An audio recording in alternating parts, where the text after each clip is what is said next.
Welcome. You are watching Line Screw 1. This is Highway 8 in British Columbia. Or should I say, this used to be Highway 8. I actually drove this highway in April in my RV. There used to be a highway here. I'm serious, there really used to be. Now, in up to 20 sections, the road is either damaged or does not exist at all, leaving locals stranded from their property for perhaps years. Yes, I said years. This is just one example of dozens of multi-billion-dollar problems we are experiencing here due to the provincial government's lack of planning to spend money wisely to preserve critical infrastructure. The latest series of floods we've been having are turning out to be one of the most expensive natural disasters in Canadian history. It's even hard to calculate the total damage directly and indirectly, as the worst is not over and the rains and flooding are still occurring. BMO has estimated the initial cost to be around $7.5 billion, and it's hard to say if this accounts for all economic, personal, and public infrastructure damages as these storms keep hitting us every few days. To give you a perspective of the scale of the flooding, take a look at this NASA photo taken from space that was tweeted by Canadian astronaut Chris Hadfield. The millions of tons of soil erosion moved into the sea from the mighty Fraser River is quite breathtaking. It really shows the scale of the damage. Entire cities have been cut off from the rest of Canada. Rail, highway, and ports have been disrupted or closed.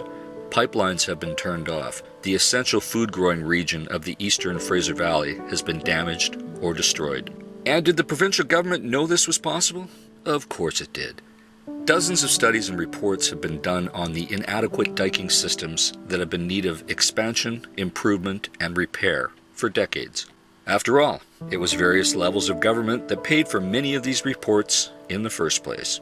In at least one instance, a person who sounded the alarm in one of these reports was told to, quote, tone down their language, unquote, in their report. They said, can you take that out of our report, please?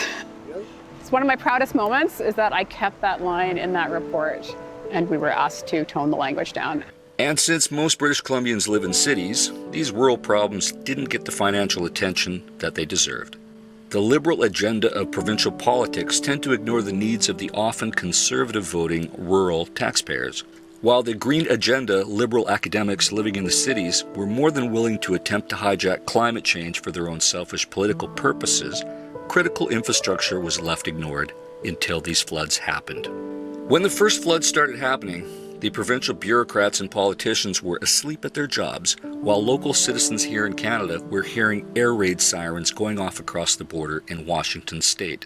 At least Washington state had the sense to have and use their own air raid siren system to warn their own people to evacuate. November 14th, this is what was heard twice across the border on the American side. In Canada, the provincial politicians were too busy drinking their low-fat, gluten-free fair trade coffees at home in their million-dollar houses to care one bit when the floods hit.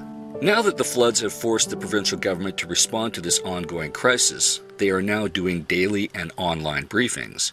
The online briefing I watched today had carefully disabled the comment section to further prevent the local citizens from voicing their concerns online on YouTube. They don't like criticism, and it can lead to them losing the next election, I suppose. Of course, the city-dwelling Liberal voters could generally care less about the plight of rural Canadian Conservative voters in places like Merritt or the eastern Fraser Valley.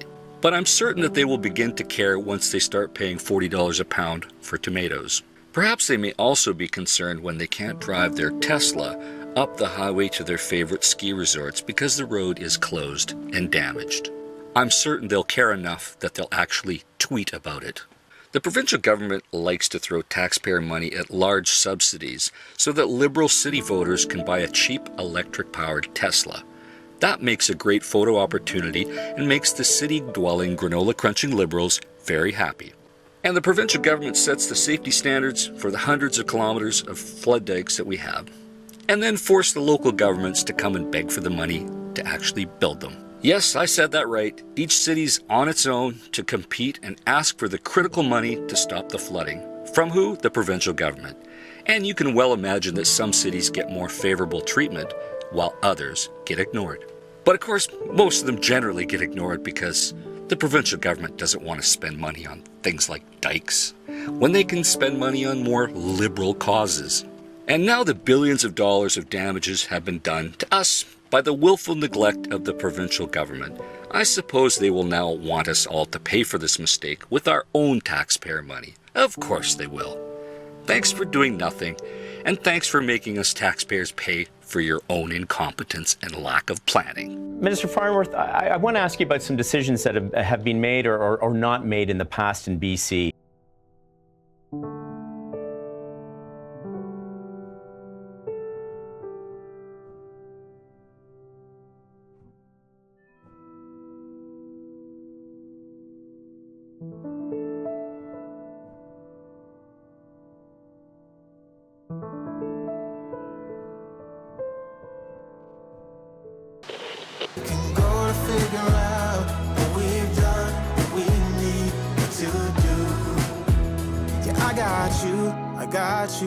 I got you.